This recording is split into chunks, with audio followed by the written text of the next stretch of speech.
আসসালামু আলাইকুম। আমি ইব্রাহিম হোসেন, সমাধান এডুকেশন কেয়ারের পক্ষ থেকে আরও একটি ক্লাসে আপনাদেরকে স্বাগত। আজকের ক্লাসটিতে আমরা এসএসসির ম্যাথ ঢাকা বোর্ড 2024 সৃজনশীল 1 নম্বর প্রশ্নের সমাধান দেখব। তাহলে চলো দেরি না করে আমরা শুরু করি।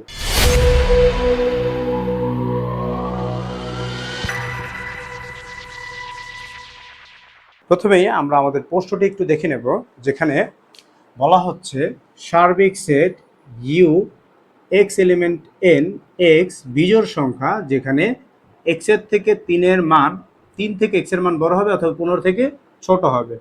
এইখানে একটা বিষয় আমাদের মনে রাখতে হবে। দেখো, সার্বিক সেট যেটা, সেটা কি? সার্বিক সেট হচ্ছে একটা ইউনিভার্সাল সেট।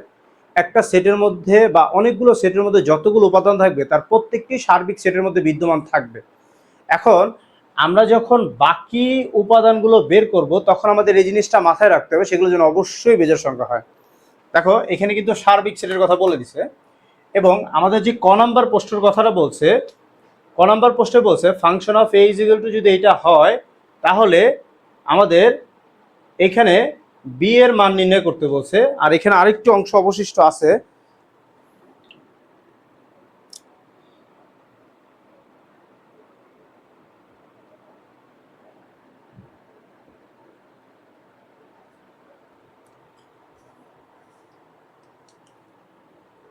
যখন ফাংশন অফ -1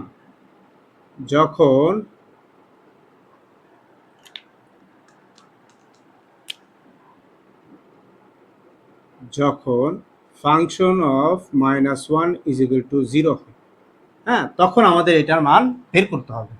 এখন এই অঙ্কটা আমরা কিভাবে সমাধান করব সেটাই আমরা দেখব। তো প্রথমেই আমরা আমাদের ক নাম্বার প্রশ্নের সমাধানে যাব, যেখানে আমাদের গিভেন দ্যাট মানে দেওয়া আছে, কি দেওয়া আছে আমাদের? Function of A equals to a to the power cube minus 4a square plus 5a plus 2b হলে আমাদের b এর মানটা চেয়েছি, কিন্তু function of -1 is equal to 0 হলে। তো আমরা যেটা করব, প্রথমে ফাংশন অফ এখানে যে এ আছে এই জায়গাটায় আমরা -1 ধরে আগে কাজটা শুরু করব। তো এ যেখানে যেখানে আছে সেখানে আমরা -1 বসাবো। 4 to -1 square plus 5 into -1 plus 2, এখানে বি যেমন আছে তেমনই থাকবে। আমরা যদি এটা ক্যালকুলেশন করি, 1 এর উপরে কিউব দিলে -1ই আসবে, 1 এর উপরে স্কোয়ার, তাহলে যেহেতু পাওয়ারটা আছে তার জন্য এটা ধনাত্মক হয়ে যাবে। তাহলে 4 একে থাকবে কত? 4। আবার এখানে প্লাসে মাইনাসে মাইনাস, 5 একে 5, এখানে থাকবে প্লাস 2b। এবার এইটার আমরা ক্যালকুলেশন করব। তাহলে এইখানে আমাদের কি থাকে? আমাদের এখানে থাকে -10 প্লাস 2b। এটাকে আমরা এভাবে লিখতে পারি, 2b মাইনাস 10। এখন ওরা দেখো, ওরা আমাদের এখানে বলছিল যে function of -1 is equal to যদি 0 হয় তাহলে আমাদের কাজ করতে হবে। তো আমরা এখানে এই মানটা সমান কি ধরবো? 0। তো আমরা এখানে বলতে পারি, এখানে twice B minus 10 equals to 0। তাহলে 0 যদি হয় তাহলে এখানে টুয়াইস বি থাকে, 10টাকে পেশা পাঠিয়ে দিলে প্লাস হয়ে যাবে, পক্ষান্তর করলে বিটা থাকলো, বি এর সাথে 2 গুণকার আছে, এখানে পক্ষান্তর করলে কি হয়ে যাবে? ভাগ হয়ে যাবে। তাহলে আমাদের বি এর মান আসবে কত? 5। তাহলে আমরা বলতে পারি যে আমাদের বি এর মান যখন 5 হবে তখন function of A is equal to এইটা থাকবে, function of -1 is equal to 0 হবে। এই ছিল আমাদের ক নাম্বার প্রশ্নের সমাধান। এখন আমরা আমাদের খ নাম্বার প্রশ্নের সমাধানটি দেখে নেব। আচ্ছা, খ নম্বরে আমাদের কি বলা হচ্ছে? খ নম্বরে আমাদের বলা হচ্ছে যে A prime union B divide by C.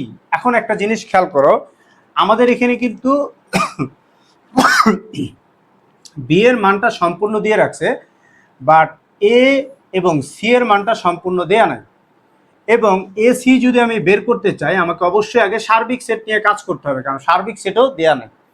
তো আমরা প্রথমে এই 3টি সেটের মান ক্রমান্বয়ে বের করে নেব। তো দেখো, প্রথমে আমরা এখান থেকে ক নাম্বার শুরু করতেছি, যে দেওয়া আছে আমাদের ইউনিভার্সাল মানে সার্বিক set, universal is equal to x belongs to N element x, বিজোড় সংখ্যা এবং ওরা বলছে 3 greater than x less than 15, এটা বলে দিছে আমাদের।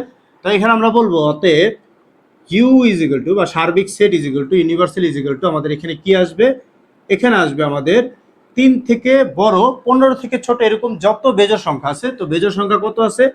5 আছে, 7 আছে, 9 আছে, 11 আছে, 13 আছে, এছাড়া কিন্তু আর নাই। এরপরে আমাদের এখানে বি এর মান এখানে ডিরেক্ট দিয়েই আছে। তো আমরা এখানে বি লিখবো, বি ইজ ইকুয়াল টু এখানে কি কি দেওয়া আছে?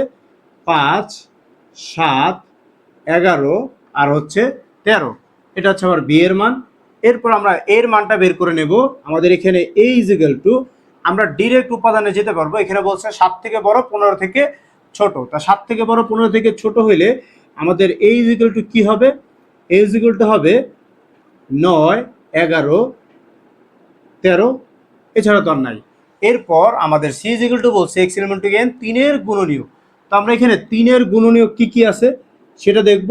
তাহলে 3 এর গুণনীয়ক বের করার জন্য আমরা এখানে দেব, এখানে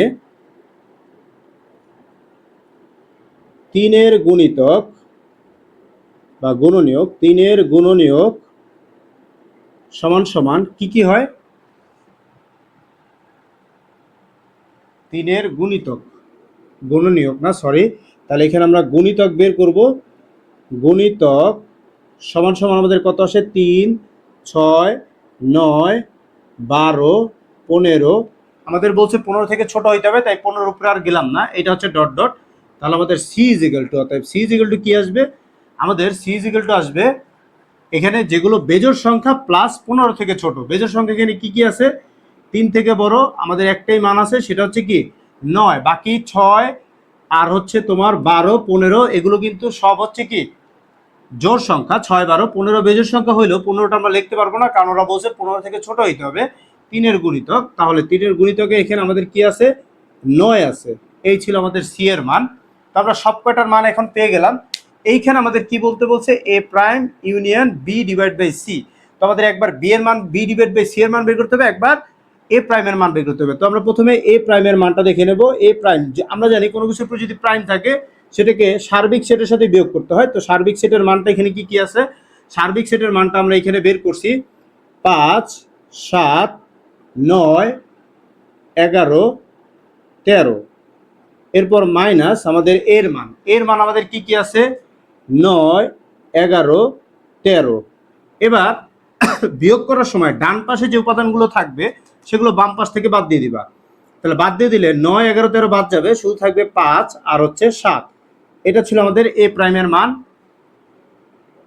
এখানে আমরা এবং দেব, এরপরে আবার দেব ও, ও দিয়ে আমরা এখন বের করবো বি ডিভাইড বাই সি। তাহলে বি ডিভাইড বাই সি যদি বের করতে চাই, বি এর মান কি আমাদের? বি এর মান আছে 5, 7, 11, 13, 5, 7, 11, 13। এবার আমরা সি এর মান লিখব, ভাগ সি এর মান আমাদের এখানে কি আছে? সি এর মান আছে 9, 9 দিয়ে দিলাম।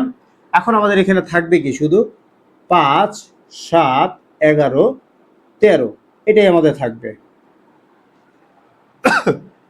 এই ছিল আমাদের এ প্রাইম এবং বি ডিভাইড বাই সি এর মান।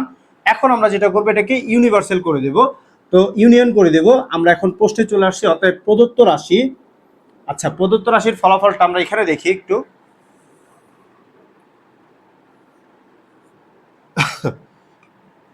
অতএব প্রদত্ত রাশি, প্রদত্ত রাশি সমান সমান আমাদের কি আছে? A prime union B divide by C. তো এটার মান বসাবো। এ প্রাইমের মান আমরা কি পেয়েছি? 5, 7। তো এখানে 5, 7 বসাইলাম। এবার ইউনিয়ন দিলাম। এবার বি ডিভাইড বাই সি এর মান পাইছি আমরা কি? এইটা। এখানে থাকবে 5, 7, 11, 13।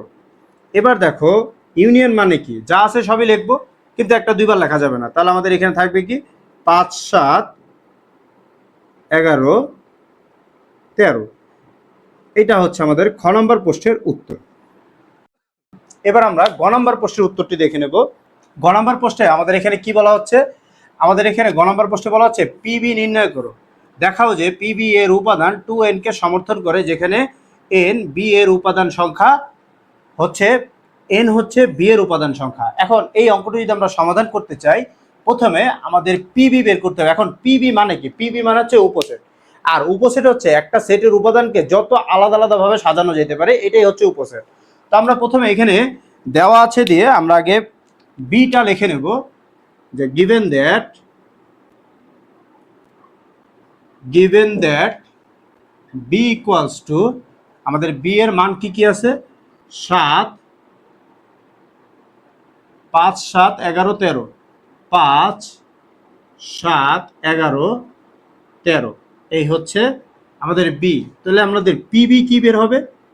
পিবি ইকুয়ালস টু, প্রথমে আমরা ফাঁকা সেট লিখবো, এরপর প্রত্যেকটি উপাদানগুলোকে একবার একবার করে লিখবো। তাহলে 5, তারপর হচ্ছে কি আমাদের 7, এরপর আমাদের 11, এরপর হচ্ছে আমাদের 13। তো চারটা একটা একটা করে লেখা শেষ। এবার আমরা দুটি দুটি করে লিখবো। 5, 7, 5, 11, এরপরে হচ্ছে আমাদের 5, 13, এরপর 7, 11, 7, 11, এরপর হচ্ছে আমাদের 7, 13। তাহলে আমাদের এখানে কয়টি আসলো? 1টি, 2টি, 3টি, 4টি, 5টি। এখন আমাদের আর কি আছে? 11 আর 13। এই হচ্ছে 11, এই হচ্ছে 13। এরপর আমরা 3টি 3টি করে লিখবো। 3টি 3টি করে যদি লিখি, প্রথমে আসবে আমাদের 5, 7, 11, এরপরে আসবে 5, 7, 13, এরপরে আসবে 5, 11, 13, এরপর আসবে আমাদের 7, 11, 13। এরপর আমাদের আসবে কি? চারোটাই 5, 7, 11, 13। এই হচ্ছে আমাদের পিবি। এটাকে আমরা পুরোটা সেকেন্ড ব্র্যাকেট দিয়ে আটকায় দেব। এই ছিল পিবি। এখন এখানে কি বলছে? যে দেখাও যে পিবি এর উপাদান 2n কে সমর্থন করে, যেখানে বি এর উপাদান সংখ্যা হবে কি? n এর মান। তো আমরা এই কথাটা এখানে লিখব যে বি এর উপাদান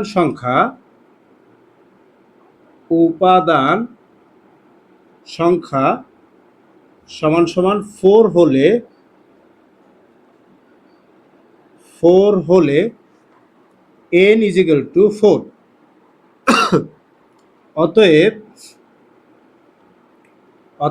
2n equals to 2 to the power 4 equals to 16,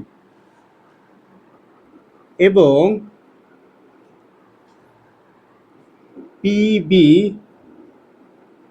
এর উপসেট সংখ্যা সমান সমান কয়টি সেটা একটু গণনা দেব। আমাদের যদি বি এর উপাদান 2n হয়, তাহলে আমাদের মান আসে 16। এখন যদি আমার পিবি এর উপসেট সংখ্যাও 16 আসে, 16টি আসে, তাহলে এটা প্রমাণিত। তো আমরা দেখি 1, 2, 3, 4, 5, 6, 7, 8, 9, 10, 11, 12, 13, 14, 15, 16। তাহলে এই হচ্ছে আমাদের 16 বের হয়ে গেল, এবং আমরা এইখানে বলতে পারি প্রমাণিত। এই ছিল আমাদের এসএসসি ম্যাথ ঢাকা বোর্ড 2024-এর সৃজনশীল 1-এর সম্পূর্ণ সমাধান। আশা করি তোমরা সবাই বুঝতে পেরেছো। যারা বুঝোনি তারা কমেন্টে জানাও, এবং এরকম ভিডিও পেতে আমাদের চ্যানেলটি সাবস্ক্রাইব করে রাখো। দেখা হচ্ছে পরবর্তী ক্লাসে। সে পর্যন্ত তোমরা ভালো থাকো। খোদা হাফেজ।